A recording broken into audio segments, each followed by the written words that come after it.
મિત્રો આમાં બટેટાનો ભાગનો મસાલો હોય પણ તે જરા પણ બહાર નીકળતો નથી અને એમનો એકદમ સરસ એવી જ રીતે અને તળાઈ જાય છે। જુઓ, ખાવામાં તો મિત્રો એટલા ટેસ્ટી લાગે કે જોતા જ ખાવાનું મન થઈ જાય એવો આપણો સુપર ટેસ્ટી નાસ્તો બન્યો છે।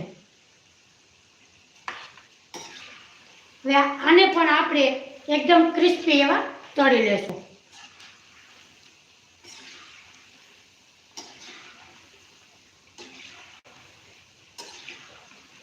થોડીક વાર આપણે ધીમા ગેસ ઉપર કરવા, પછી તમે ફાસ્ટ ગેસ ઉપર કરશો તો પણ ચાલશે।